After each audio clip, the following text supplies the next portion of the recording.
C'est un marché qui représente à l'échelle mondiale environ 7 000 milliards d'euros et plus de 307 millions d'emplois.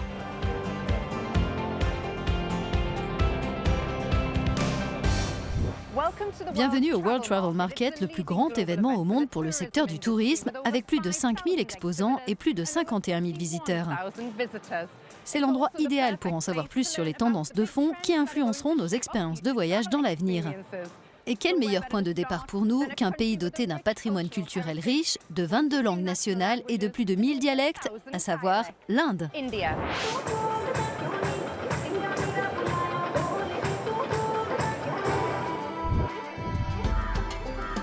Les touristes avisés en veulent naturellement plus pour leur argent. L'envie de vivre une expérience ou une aventure unique est de plus en plus l'un des principaux prérequis quand ils préparent une escapade en Inde en tirant profit des outils numériques. La technologie et la présence de ces destinations sur le net incitent les touristes à se rendre dans de nouveaux endroits. Et cela contribue aussi massivement au développement du tourisme durable. Parce qu'aujourd'hui, les visiteurs vont au contact des populations. Ils font des séjours chez l'habitant, au fin fond des régions les plus reculées. C'est Internet qui leur donne l'information et c'est comme cela qu'ils réservent leurs vacances aujourd'hui.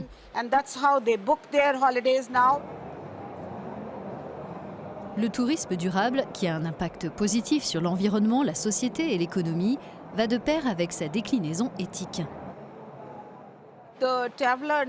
À l'heure actuelle, le voyageur est très conscient des choses et il veut que l'aspect éthique soit pris en compte. Il y prête beaucoup d'attention et il veut qu'il y ait de plus en plus de participation des populations locales. Il ne veut pas qu'elles soient exploitées. C'est devenu aujourd'hui un aspect très important pour toutes les destinations touristiques parce que les gens ne veulent pas se contenter de voir des sites. Ils veulent faire l'expérience de la culture locale, de la cuisine locale et donc l'implication des habitants, du point de vue également du tourisme responsable, est devenue très très importante.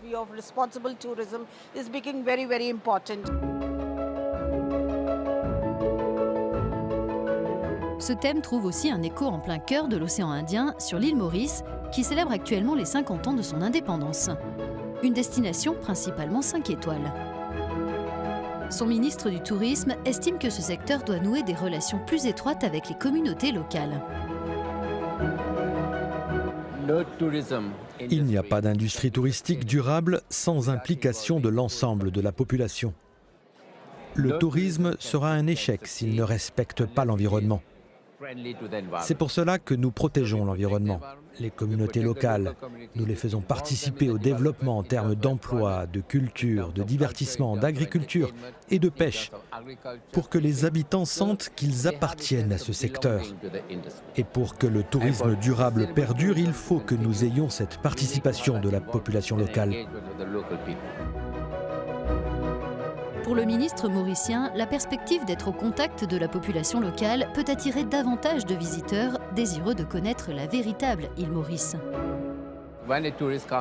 Quand un touriste arrive dans un pays, il doit savoir pourquoi il est là. Il ne vient pas que pour savourer une grande cuisine ou vivre des expériences culinaires mémorables. Il doit découvrir comment les habitants vivent, dans des conditions qui ne sont peut-être pas parfaites, mais ils sont heureux. Et je crois que c'est bien ce dont il est question à Maurice.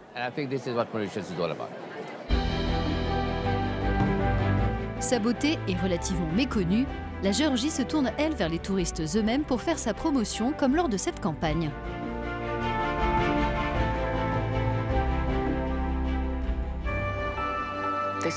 On se croirait dans un tableau. Où est-ce qu'on est en train de rêver ? 80% de notre budget marketing est consacré aux médias numériques et nous essayons d'impliquer les blogueurs et les influenceurs qui écrivent sur la Géorgie. L'an dernier, nous avons mené une campagne très intéressante de ce point de vue. Nous avons réuni, grâce à l'intelligence artificielle, les posts qui avaient été publiés en 2017 sur les réseaux sociaux et nous avons créé avec cela un guide numérique. Les responsables du tourisme géorgien estiment que la participation des habitants est essentielle, tout comme les efforts à mener dans l'éducation.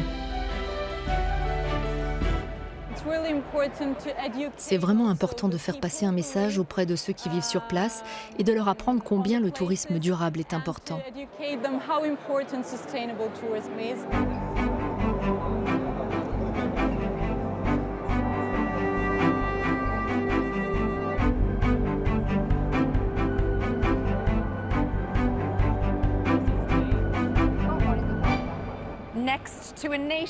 Parlons maintenant d'un pays qui compte bien changer la donne en matière de tourisme par le biais du sport dans les 2 ans à venir. Le Japon accueille la Coupe du monde de rugby 2019 puis les Jeux olympiques de 2020.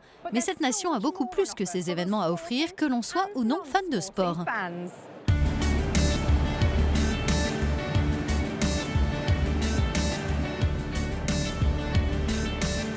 Réputé pour la beauté de sa nature et la richesse de sa culture et de son histoire, le Japon connaît un boom touristique sans précédent. 1 800 000 spectateurs sont attendus dans le pays lors de la Coupe du monde de rugby l'an prochain. Ces retombées devraient atteindre près de 2 milliards d'euros. À cette occasion, les visiteurs seront encouragés à explorer des sites hors des sentiers battus, dans l'idée d'encourager le tourisme durable et éthique. Alors qu'elle accueille dans 2 ans l'Expo 2020, tous les regards se tournent vers Dubaï, une ville en pleine évolution. C'est la première fois que l'exposition universelle se déroule dans la région du Moyen-Orient, de l'Afrique du Nord et de l'Asie du Sud. Elle devrait attirer jusqu'à 100 millions de visiteurs, ce qui génère de l'effervescence, mais aussi des changements d'ampleur. Nous voyons l'Expo 2020 comme une plateforme de 6 mois pour accueillir le monde. Mais l'idée, c'est aussi d'inciter nos visiteurs à se dire qu'il faut revenir encore et encore aux Émirats arabes unis, car il y a tant de choses à y faire. Il y a aussi le domaine du tourisme durable, où nos offres sont uniques. Il y a tout le temps beaucoup de choses différentes à voir. Nous avons un laps de temps très court pour bâtir quelque chose de plus grand pour l'avenir. Dubaï dispose d'une offre touristique de classe mondiale. La ville a promis de devenir le site le plus connecté de la planète en 2020 grâce à la 5G et à ses infrastructures en matière de technologie numérique. Plus globalement, elle veut aussi marquer durablement les esprits à l'occasion de l'Expo 2020. Les gens veulent vivre des expériences. Ils ne cherchent pas simplement la belle photo et le parfait selfie. Nous en avons tous des tonnes, des selfies extraordinaires. Mais c'est leur donner la possibilité de s'immerger dans la culture. Que vous vouliez prendre un cours de cuisine ou apprendre l'astronomie en allant observer les étoiles dans le désert, en ayant accès aux interprétations remontant à l'histoire arabe. Vous pouvez le faire aux Émirats. Cette expérience immersive est importante. Il faut aussi que les gens repartent en se disant « j'ai appris quelque chose ».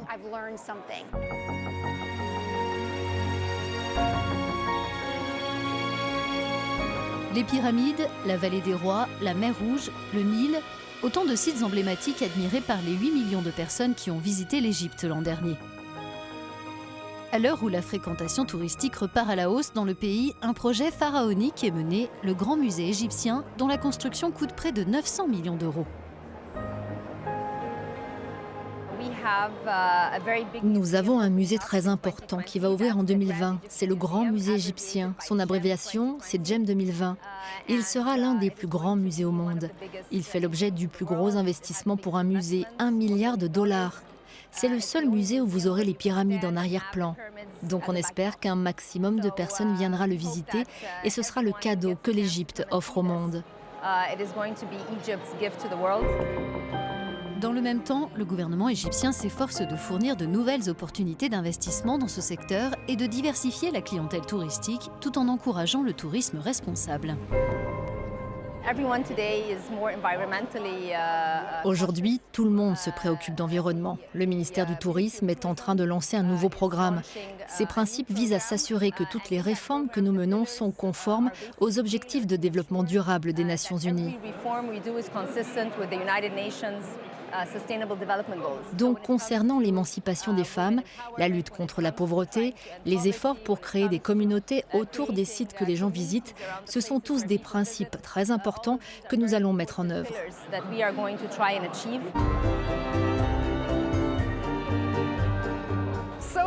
Alors que les destinations encourageant des pratiques durables et éthiques attirent une attention croissante, de plus en plus de pays semblent s'inscrire dans ces tendances pour proposer une offre encore plus vaste à ceux qui voyageront en 2019.